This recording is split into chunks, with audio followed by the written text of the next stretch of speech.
Et donc, oui, on va revenir sur les propos de Donald Trump cette semaine qui ont créé quand même plusieurs réactions au pays, créé bien des inquiétudes aussi.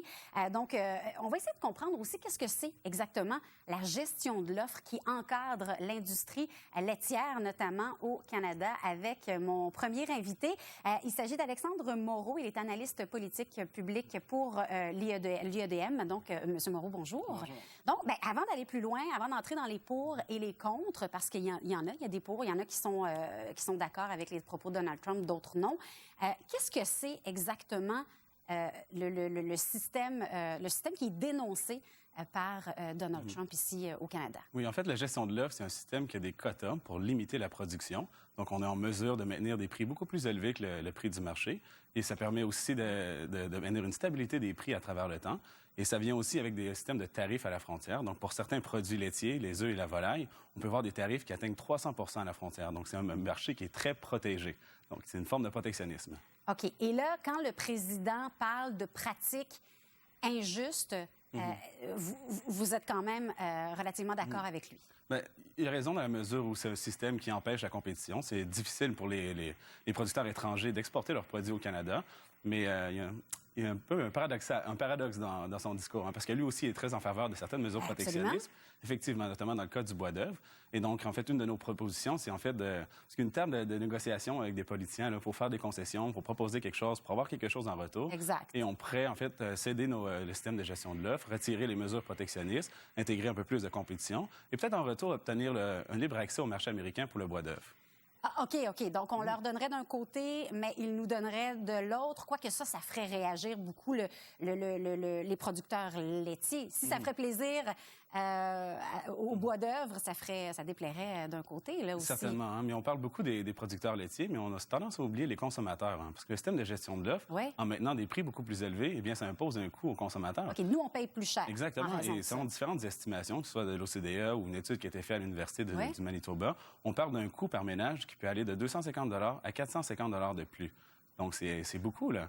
Et c'est encore pire pour un ménage qui a faible revenu parce que c'est une part plus importante de son revenu. Hein. Les produits laitiers, ça fait partie du panier d'épicerie de base.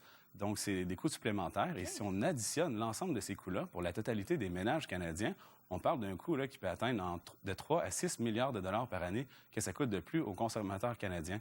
Donc, c'est certain que pour les producteurs agricoles qui voient leurs revenus augmenter considérablement, eh bien, eux, ils ont une incitation à descendre dans la rue et manifester et protester contre les politiciens qui veulent libéraliser le marché.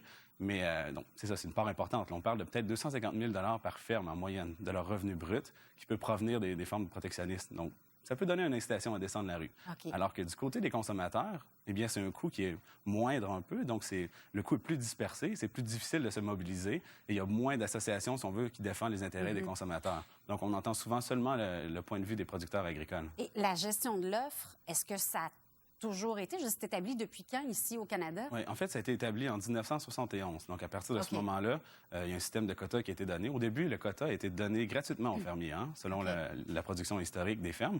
Et avec le temps, maintenant, il y a des prix qui sont très élevés avec le quota. Là, si on regarde pour une ferme moyenne au Québec, la valeur du simple papier qui leur donne le droit de produire du lait, c'est équivalent à l'ensemble des actifs qu'ils possèdent. Donc, pour la ferme, l'équipement, les champs, donc c'est un investissement énorme qui vient aussi nuire à la relève. Hein. On voit, il y a énormément de fermes qui cessent leur activité au Québec depuis la gestion de l'offre. En fait, il y a 90 % des fermes qui ont cessé leur activité depuis la gestion de l'offre. Et au Québec, lors de la dernière année, c'est 22 fermes par mois qui ont cessé leur activité. Et vous le reliez à ce système-là qui est en place, entre autres? En partie, mais en fait, il y a un phénomène de consolidation qui est tout à fait normal et qu'on voit dans l'ensemble des secteurs économiques. Avec le temps, on grossit un peu, on investit beaucoup dans la technologie, ça nous permet de réduire les coûts de production, on fait des économies d'échelle et donc on permet d'être plus compétitif. Mais le système ne permet pas, contrairement à ce qu'on entend souvent, de protéger la petite ferme familiale. Au contraire, ça maintient des fermes qui sont pas productives et qui ont souvent des niveaux d'endettement très élevés et ça l'empêche les nouveaux joueurs d'entrer dans le marché parce que c'est des investissements considérables. Là. Pour une ferme moyenne au Québec, encore là, on parle d'un peut-être 3,5 millions d'actifs totaux. Et sur ça, il y a 1,5 million que c'est simplement un bout de papier qui vous donne un droit de produire du lait. Parce que sans quota, on peut absolument pas produire de lait au Québec. C'est illégal, en fait. Donc, c'est vraiment contraignant comme système. Donc, là, c'est pas la première fois qu'on remet en doute, si on veut, ce système de gestion de l'offre qu'on a ici. au Canada. Par contre, là, de voir comme ça le nouveau président américain vouloir s'attaquer à ce système-là, à l'ALENA, est-ce qu'on peut penser qu'on est à la veille peut-être de voir des changements importants? Bien, vous avez raison de souligner le fait que ça fait longtemps que la gestion de l'offre est contestée au Canada. Et en fait, c'est un irritant. À chaque fois qu'on négocie les traités de libre-échange avec les pays, tout le monde veut entrer dans le marché canadien. Qui est complètement fermé. Qui est complètement... Bien, pas tout à fait. Hein. Il y a quand même un certain niveau qui peut être importé et exporté, mais ça représente une part infime de la production totale. Donc, essentiellement, les frontières sont fermées, là. Et donc, ça nuit, en fait, aux autres producteurs agricoles ou aux autres secteurs économiques parce qu'on doit faire des concessions. On s'empêche, en fait, d'ouvrir des nouveaux marchés avec nos partenaires commerciaux simplement parce qu'on ne veut pas faire de concessions sur la gestion de l'offre.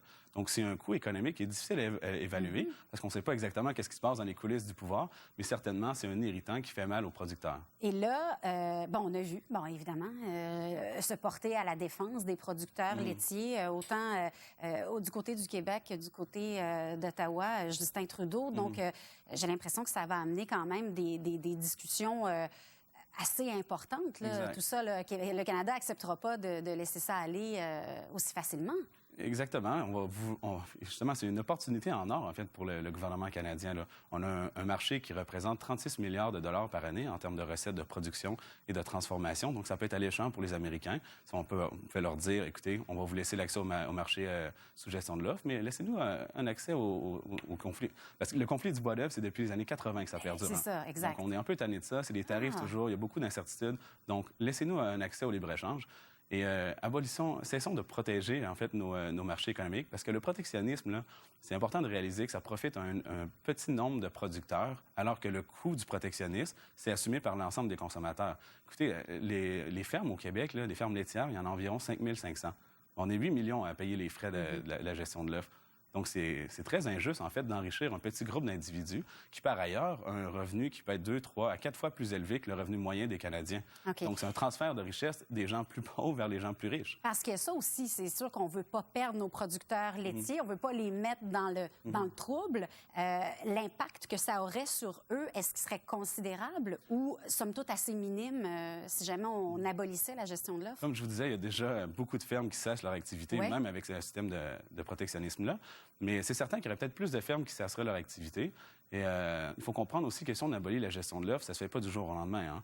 Hein. On peut s'inspirer peut-être de l'exemple de l'Australie où les quotas ont été abolis sur une période de 10 ans. Parce que le Canada est le seul, hein, maintenant, on est le seul la au gestion monde. de l'offre. On est le seul au monde, effectivement. En fait, il n'y a aucun autre secteur économique qui a un tel système. Et l'Australie a réussi à s'en défaire. Et en fait, on a donné une période de transition qui permettait aux fermiers, avec des compensations financières pour la valeur des quotas, hein, parce que, comme je disais, c'est des sommes très importantes. Donc, on compense financièrement les fermiers. On leur laisse une période de temps raisonnable pour s'adapter à la nouvelle réalité du marché. Ça leur permet de se consolider et d'investir dans leurs moyens de production pour justement augmenter leur compétitivité et faire face à la concurrence sur le marché international. Donc, c'est possible de le faire. Et il faut comprendre qu'il y a quand même beaucoup de fermes qui sont très productives au Canada. Hein, et environ 25 des fermes qui produisent presque la moitié du lait au Canada. Donc, on a des fermes qui sont super productives, qui seraient en mesure de produire un lait qui serait à faible coût et qui permettrait aux transformateurs, ultimement, d'être compétitifs et d'exporter des fromages. On fait des très bons fromages au Canada et au Québec aussi. Hein. On gagne des prix à l'étranger, mais on n'est pas en mesure de les exporter parce que le prix est tellement cher pour le lait que le produit n'est pas compétitif sur le marché international. Donc, on se prive des parts de marché.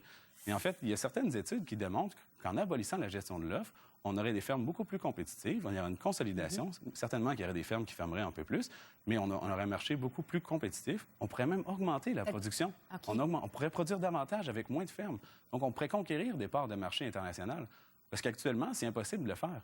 Et on voit une forte croissance de la demande de lait dans les pays développés notamment, alors qu'ici au Canada, on voit une diminution de la consommation de lait. Donc, éventuellement, il n'y a aucune perspective de croissance au Québec. Il faut vraiment se viser au Canada aussi. Il faut vraiment viser les marchés mondiaux pour assurer la pérennité du secteur laitier. Bon, point de vue intéressant. J'imagine qu'il n'est pas partagé par tous. Il y en a qui ont dû...